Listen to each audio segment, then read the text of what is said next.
welcome to Free Dictionary Friday. I'm ETETutor, and in this video we're looking at the idiom of the day, but we're linking it to how to revise.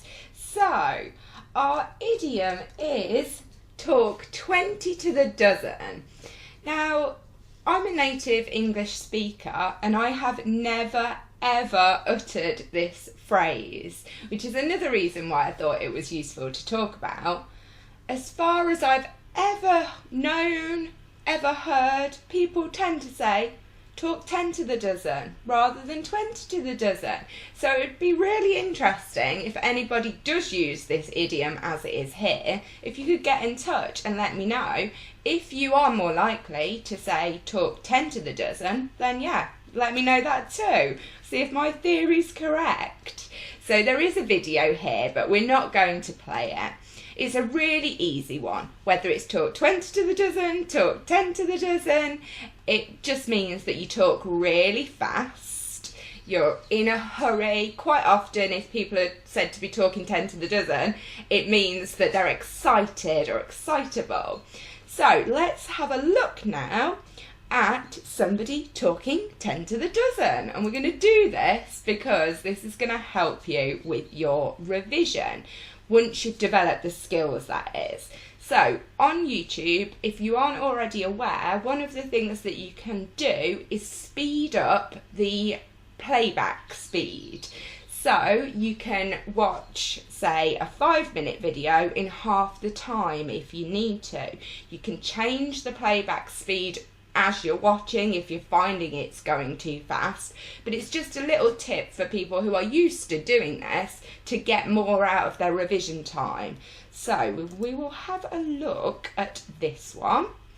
Welcome to I've picked this one because these transactional writing videos that I've done apply for all exam boards. It doesn't matter what format I do the question in. If you have a look at one of your own exam papers, you'll be able to tweak it so it works for what you're doing.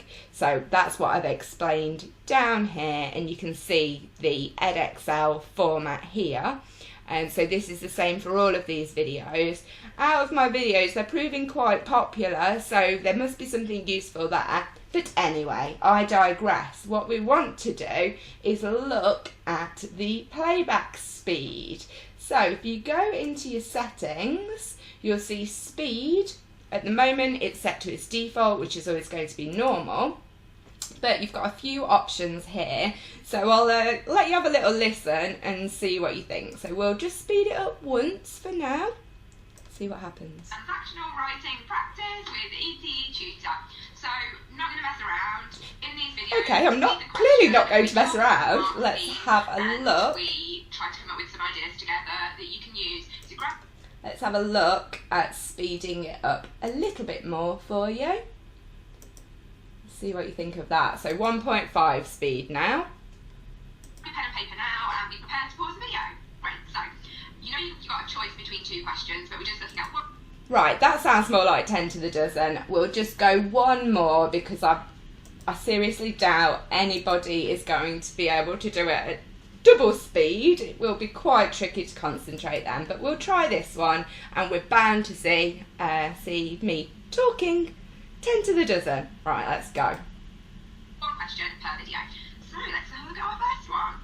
So, there have been a number of serious traffic accidents involving children on a busy road in your area. Write a letter to your local council suggesting ways in which such accidents could be avoided. In your letter you could state why this issue is important to you, describe your personal experiences, explain how implementing your suggestions will improve the local community, as well as any other ideas you may have. Okay, I think that's quite enough of that, but hopefully seeing how to do it, having a little listen will enable you to work out whether or not hearing somebody talk 20 to the dozen, talk 10 to the dozen is something you can cope with in terms of your revision. Alright then, thanks for watching. If you found this video helpful, please hit like. It does really help. If you've got any questions or you want to comment on any of the questions that I've posed in the video, that would be great. And hopefully I will see you again next Friday.